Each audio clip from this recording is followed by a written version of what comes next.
For a long time, hundreds of ancient tiny stone spheres have baffled experts. Dating to the Bronze Age, archaeologists have discovered these Cycladic artefacts in various locations across the Aegean and the Eastern Mediterranean. What their function was is not clear. Experts have suggested in the past that they may have been used for record keeping or as a weights system. Now, a new study on those found in Santorini has used traditional analysis combined with machine learning to try to solve the mystery.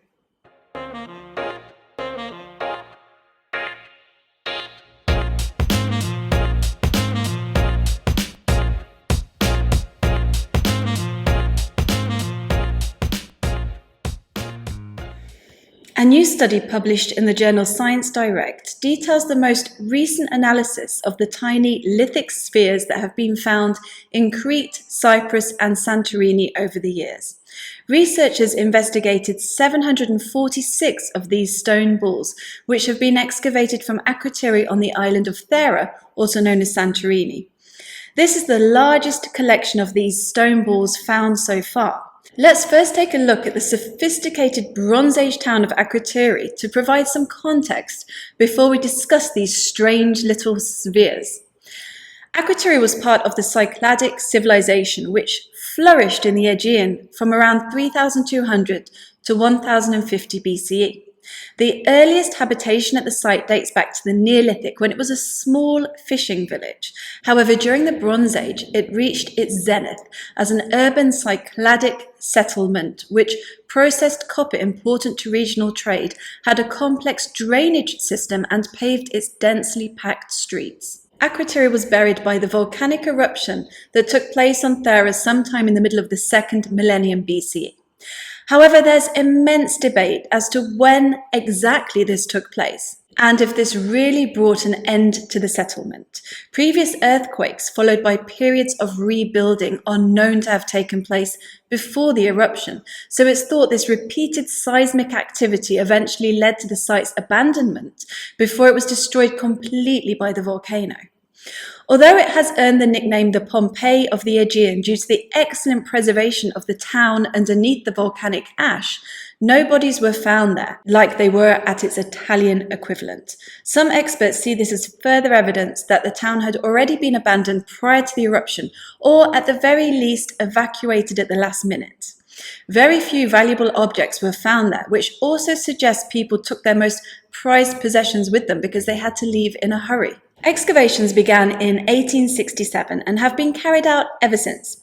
Much of the material, culture, as well as inscriptions in Linear A, hint at a connection to the Minoan civilization of Crete, which, towards the beginning of the 2nd millennium BCE, was becoming increasingly influential in the Aegean. Numerous well-preserved frescoes have been discovered.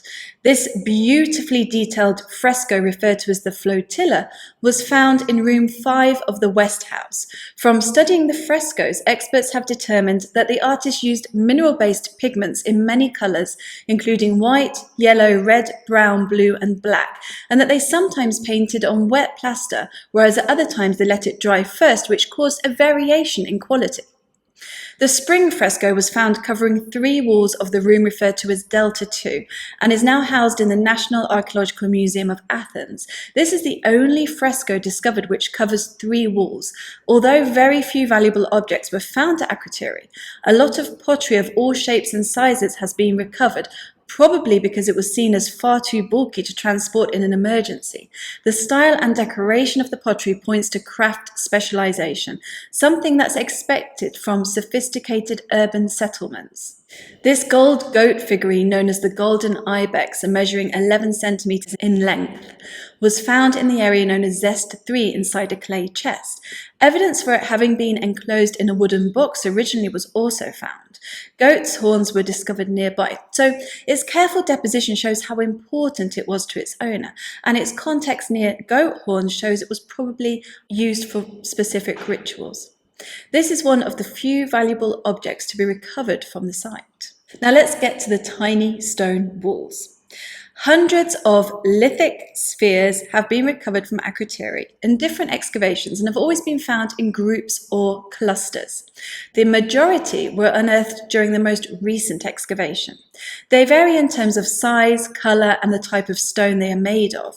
Most of the stones at Akrotiri show signs of having been worked, others are unworked. They have been found within buildings as well as in open-air spaces. Some of the clusters found inside buildings had been placed in cavities, which may have been storage spaces specifically for them. However, 4 spheres from the western house were found in its foundation pits, which indicates a ritual deposition during the time of its construction. The spheres included in the analysis vary in size between 60 millimeters to 45 millimeters in diameter. That's about half an inch to just under 2 inches. Materials are pretty diverse and include agate, andesite, limestone, marble, pebble, quartz, and tuff. The contexts from which they were excavated all date to the Middle Bronze Age. The researchers found that worked spheres are on the whole a lot smaller than unworked spheres, which means the latter were collected before being worked to reduce their size. Some variations in size can probably be explained by the different types of stone, some of which are easier to work than others. However, overall, the spheres cluster into 2 groups. A large one made up of small spheres and a small one made up of large spheres. This indicates that the balls were purposefully worked into 2 size types. Functions suggested in the past include sling stones and throwing balls. However, many experts have concluded that they are too small and lightweight to have been sling stones, and that they are too dangerous to be throwing balls. The authors of the study think that the clusters are unlikely to reflect a counting or weighing system either, since such systems are usually made up of clusters of similar-sized objects subdivided by one large unit. Overall, the researchers think the evidence points towards the spheres having been counters for a board game, something that has been suggested by experts in the past. Many stone slabs with cup marks have been discovered across the Aegean and the Eastern Mediterranean. Known as kernoi, it's possible that these were the boards such games were played on. So far, they have been found on Santorini, Crete, Naxos and Cyprus, as well as in the Levant. The cup marks vary in size, pattern and arrangement between the slabs, but there tends to be one large depression and several smaller ones in the same slab. No slabs have been found associated with stone spheres or other objects, which may also have functioned as counters though. There's a lot of research on the stone slabs. They've been found in different contexts, such as houses, palaces, and sanctuaries. Some researchers think they were used for some sort of libation rituals rather than as game boards. As well as the stone balls, it's possible that clay spheres or unworked pebbles may have been used as counters. Clusters of such objects have been found on Crete and on other Aegean islands in the past. It's also likely that in some communities, counters were made from a material that has long since decayed, such as pulses or dung balls. If other types of material were used as counters, then it might explain why such a large number of stone spheres exist on Santorini, but not in other locations. Experts also think that similar stone spheres in other places may have been classified in the literature as sling stones or something else, letting them go under the radar for any comparison to be made with the Santorini collection. So what do we think? I think it's possible that the stone spheres were used for board games and that the stone slabs with cup-marked depressions played a role in this.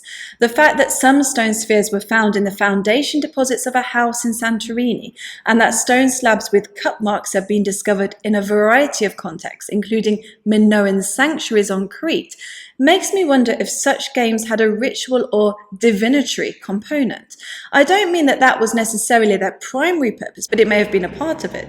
Divination was very popular in the ancient world and was often carried out by specialists in sanctuaries on top of mountains. But what if everyday people also did it for themselves sometimes, and this was via a board game that might have had a dual purpose? Perhaps on certain days of the year, the game was transformed into something more meaningful. The line between the sacred and the profane has often been blurred. But still, I would expect the stone balls to be found near a stone slab with the cup marks or to be packed away with one. I can't get that obstacle out of my head? Also, why do the layouts of the stone slabs vary so much? What sort of game or ritual doesn't mind how the depressions are laid out? It's a difficult one, and I don't think even with this latest research it can be packed neatly away. I now want to visit some of these kernoi to see them for myself. I'll let you know when I manage that. Anyway, I hope you enjoyed this video. Please hit the like button, click on that notification bell so you know when I publish a new episode, and I'll see you next time.